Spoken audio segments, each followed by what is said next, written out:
Alright, welcome back. While you were away, I went ahead and made a little bit of a living area with some of the furniture blueprints we've recovered over the course of the game. Most of this stuff just takes a little bit of titanium for each one. The table takes a little bit of glass.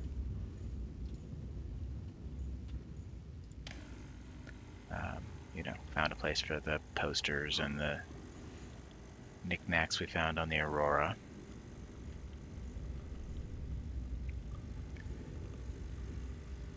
You can sleep, but you can only do it so often. It's actually one way to get time to pass.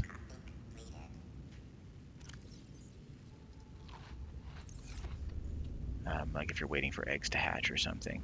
That one egg that I thought was a spadefish did hatch into a spadefish. But I've only got one of those in there, so they're not going to reproduce or anything. I actually got 3 ray eggs, so I'm actually going to take the adult rays and release them. Cuttlefish should be, yep, there he is. He's hanging around over here.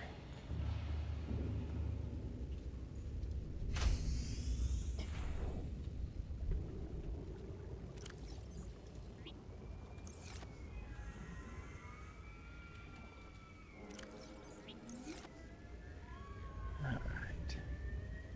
Now, last time I mentioned that we were going to go ahead and check out a couple different places. Oh, that's right. Yep, hold on. Yep, I want to go to CTO Yu's lifepod, and I want to go to the Deep Grand Reef Degasi base. But before we do that, I need to make sure we have a stasis rifle. Oh. Also, I keep forgetting to take this engine efficiency module out to the Cyclops. Welcome aboard, Captain. All systems online. We don't really need it right now, but I want to put it out here before I forget again. Triples your engine efficiency. Like, I can't even imagine using the Cyclops without that, because it already, even with the efficiency module, it burns through energy like you wouldn't believe. It's another reason to have some extra ion cubes that make ion power cells. Which we have to get to the thermal plant to get in the... we're getting ahead of ourselves. Alright. Stasis rifle.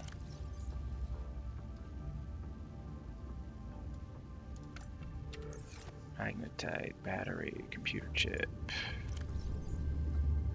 Yeah, I gotta make a computer chip.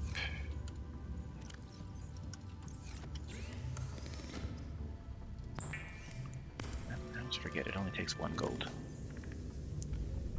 Oh, that's right, I was thinking of the advanced wiring kit, which takes computer chip and gold. Running a little bit low on free titanium there. Alright, there we go.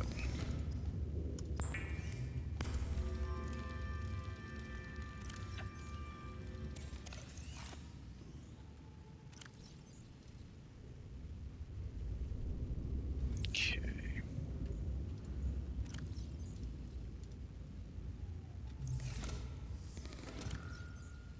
Motivational note. Craig McGill crash-landed in the acid swamps of Boreal 9, fought off arachnid kidney poachers, and hijacked a tame Star War. If he can do all that, you can survive 1 more day. Make sure and take a spare battery, just in case. Alright. Now we're gonna get going.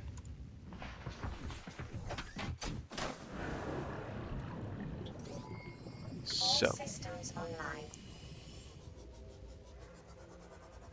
First, off to CTO Yu's lifepod. Kind of a ways out there. It's actually out in the northern Blood Kelp Zone. The Blood Kelp Zone isn't, well, it is a little more dangerous than the Blood Kelp Trench. The difference being that in the Blood Kelp Zone, there are a few crabsquids here and there. And there is one adult Ghost Leviathan. The Ghost Leviathan is the main reason I want the perimeter defense. Because if you fire that off, they'll just go away. The crabsquids have an EMP attack that disables your Seamoth temporarily, so the perimeter defense isn't as useful. But if you have a stasis rifle, you can take care of the crabsquids. Crabsquids are about the only predator that I will intentionally kill. They're just that frustrating and obnoxious to deal with. If you damage them, they don't flee very far because they're slow. And they will come back and they will attack your Seamoth, especially if you have the lights on. Hitting them with the lights triggers their EMP attack too, so, you know. It's nice that we're doing this during the daytime. I don't need the lights. We're entering the Blood Kelp Zone. Is that... That is a ghost plant. While we're here, I'm going to grab one of those. Ghost weed, whatever.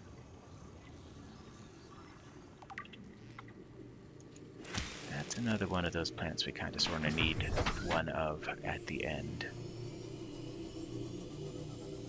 There is the lifepod. And there is the Ghost Leviathan. He's on patrol. He doesn't usually come down here while you're messing with the lifepod.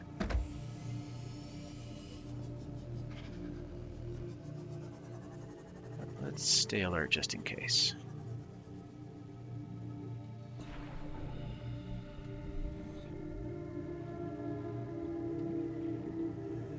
Ah! That'll come in handy. Gonna need that. Acquired. Flotation devices failed. We're flooding. Evacuate. Wait. I can reconfigure the O2 system to act as a bilge pump.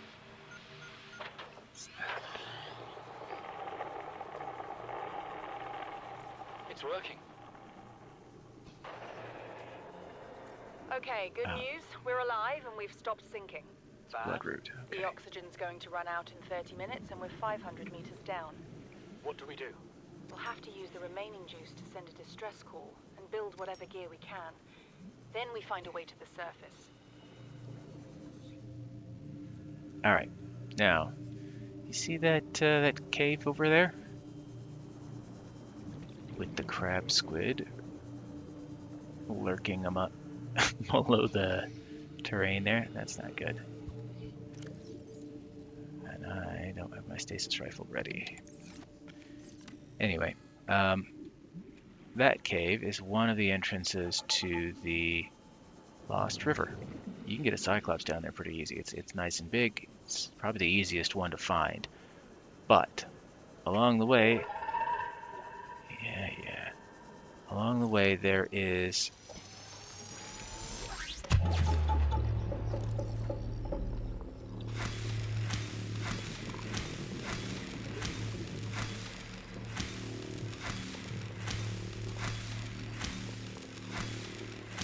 there.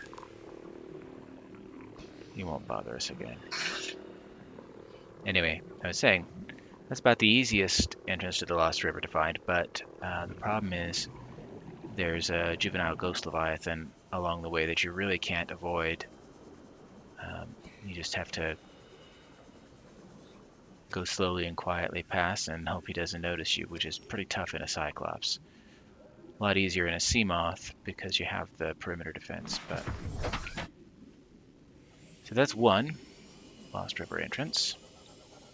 And the life pod we were planning to hit. Next is the Lost River entrance by the Degasi Deep Grand Reef base. Oops, let's try not to hit stuff on the way up. We're going to go down there next. It's pretty much due south. Oh, where's the... Forgot to keep an eye out for that Leviathan for a second there. You'll usually hear them before they attack you, but not absolutely 100%.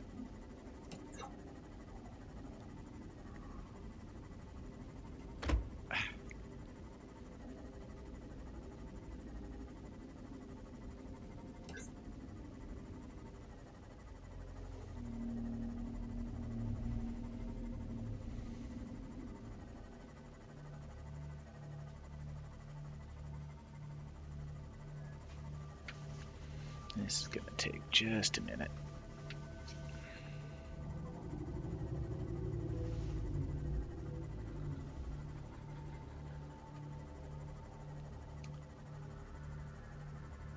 That's a northwest mushroom forest, or part of it.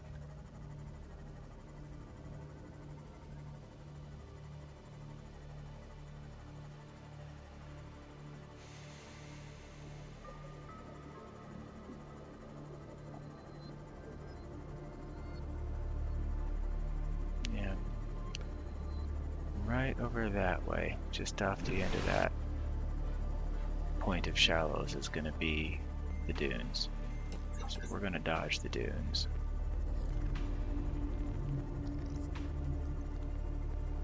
Another wreck there. I don't usually go in that one because everything you can get there I've gotten somewhere else.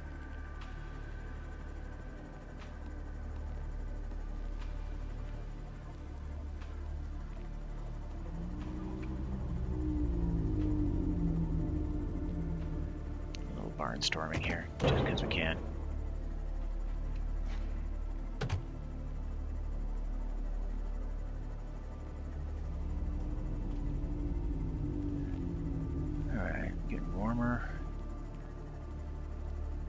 This is one of the other places you can find the eye plant, the eye stalk plant.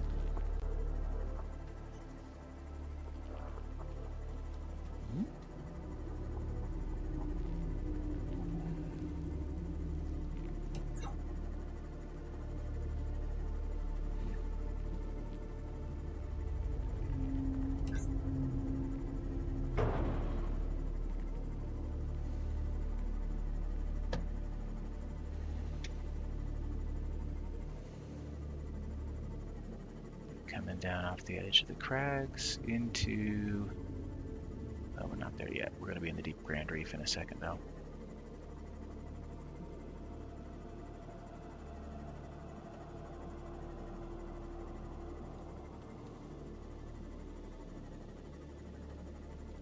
Nope. Thinking that tunnel might be a shortcut, but it doesn't go the right direction.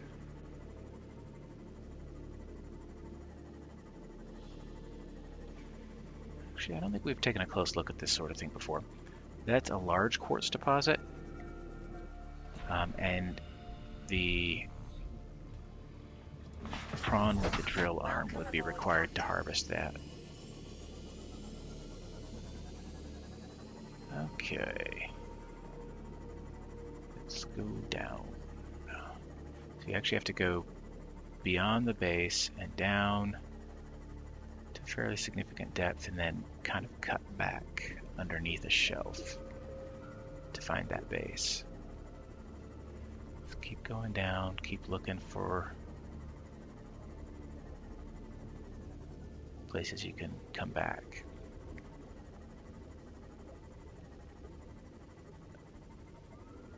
There we go.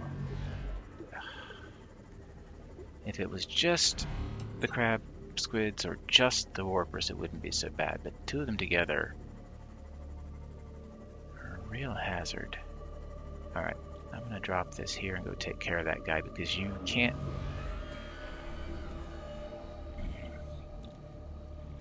It's difficult to safely explore that base with him floating around outside and really doesn't like the sea moth for some reason. Oh.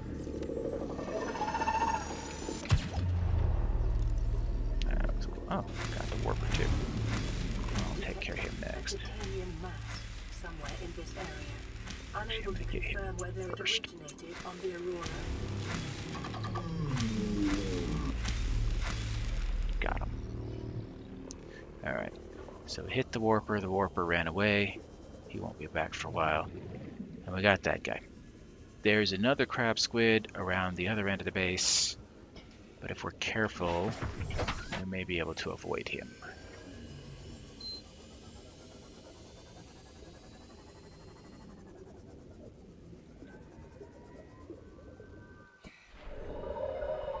Yep, there he is.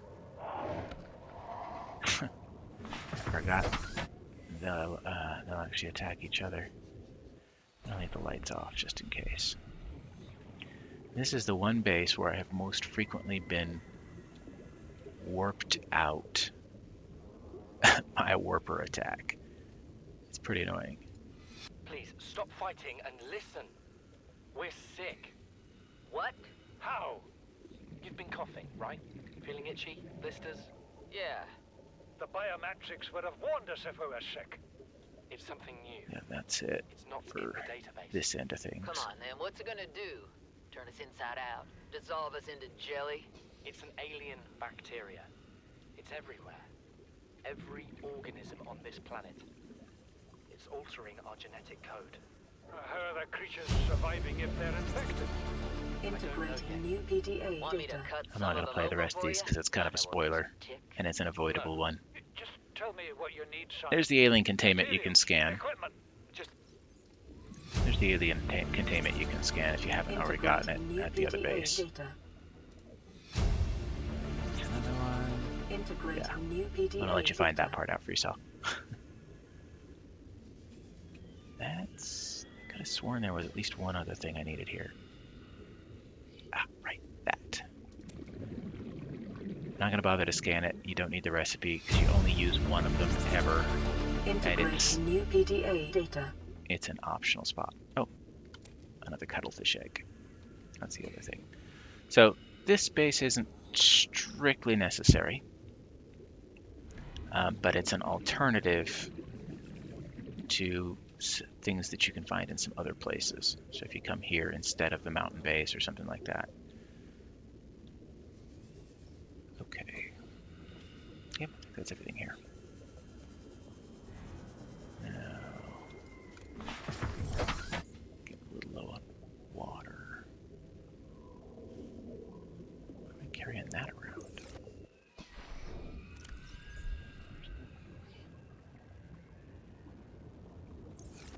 Huh.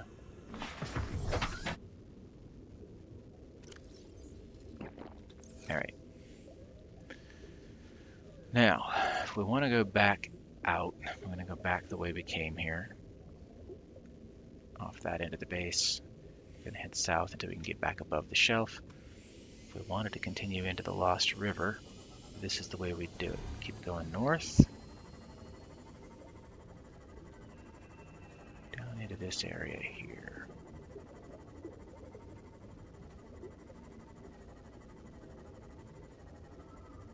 Ghost rays. There we go, we're in the Lost River. With some brine pools and things.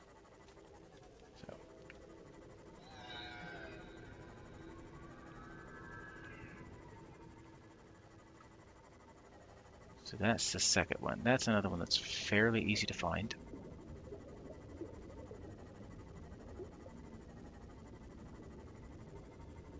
Because it's right next to the Degasi base here.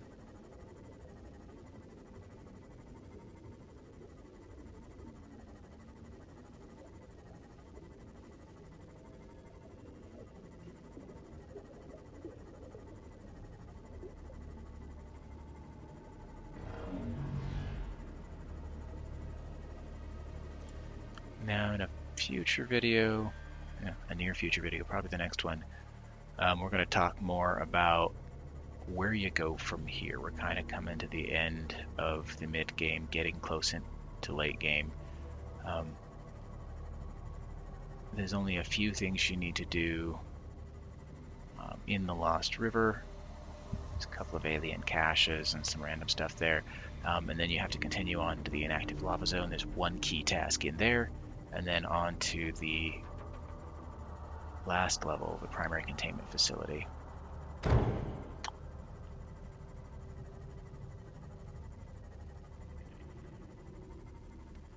Alright, so we're back out of the Grand Reef. I'm actually going to head over to the Blood Kelp Trench and go ahead and show you that entrance real fast because we're pretty close to there. I need to go northwest for that.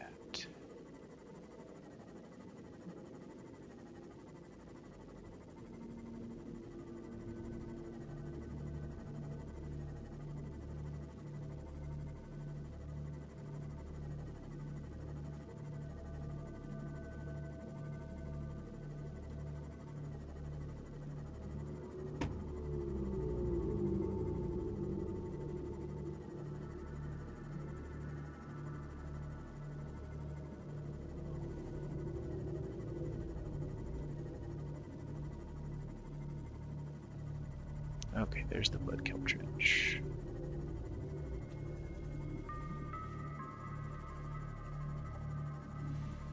So there's that same spot we were in before. Only this time, I'm going to go ahead and take that western branch. We're going to go way down deep. Wait a second.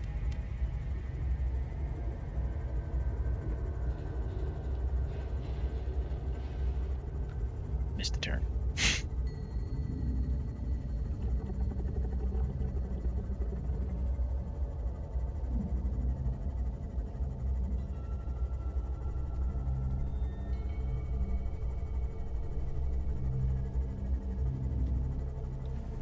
Or did I? Where the heck am I?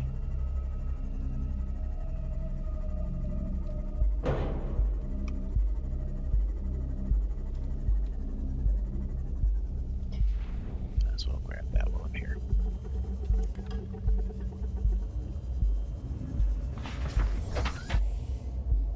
Alright, if you ever get to the point where you don't recognize where you are, backtrack until you find something you do recognize. Just relax. There's beacons. Kind of reorient yourself.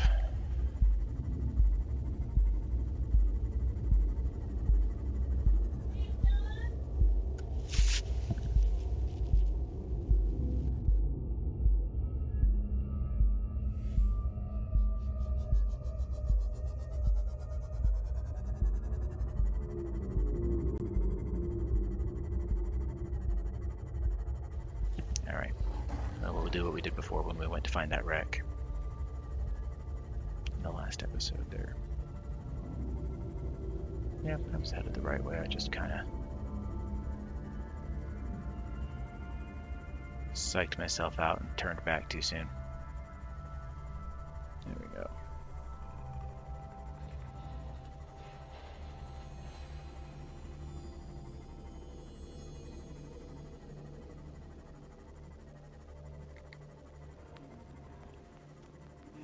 Down we go.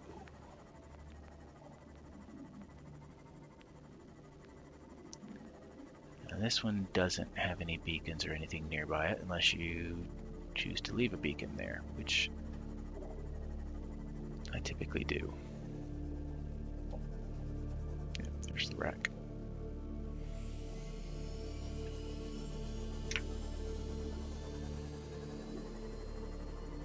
The entrance we're looking for is about 600 meters. There's an ampoule. Local scans show a nearby opening, There it leading is. to a biome with extensive fossilized remains. Head right in there. This is what I would consider the safest entrance, apart from that guy. And sometimes he's right in the way here, and sometimes he's way off to the left over there.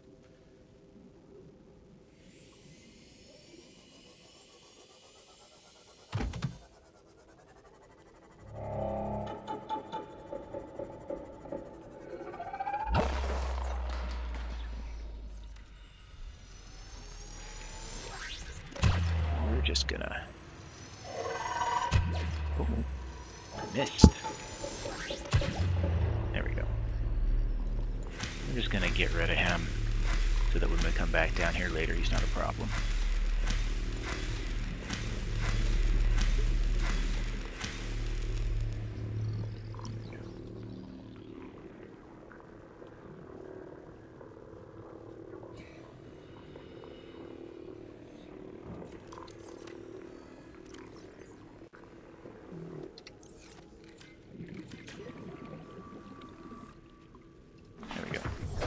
Welcome aboard, All right. Captain. Oops, that's further in. No, that's further in. That's back to the Blood Kelp. That's where we want to go. Alright, so that's 3 of the 4 entrances. The other one is way up north.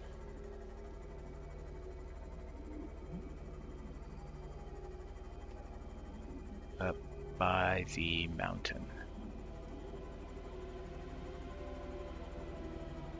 Off to the east of the mountain, actually. On the border between the bulb zone and the mountains. So it's kind of at the opposite corner of the map from here. So I'm going to save that for next time, where we are going to talk about alternate ways of getting down there. Anyway, apart from that crabsquid we just took out, that entrance is the safest one because you basically got a straight shot from the entrance to the tree cove. You'll know you're in the tree cove when the brine pools turn blue and there are no more river prowlers. There are no predators in the tree cove. It's quite safe. The only thing that's not safe about it is that it's fairly deep. So a Seamoth, even with a Mark III depth module, can get into it but not explore the whole thing. Likewise, the Cyclops can get into it, but you need the Mark I depth module at least to go any further, and you want to be careful about your depth, because the Cyclops needs a depth module to go below 900 meters too. The good news is the nickel that you need for the Cyclops depth module is right there in the tree cove. It's all over the place. So that's one of the ways you can move forward. So that's it for this trip. That's it for this video. Thank you for joining me, and I will see you next time.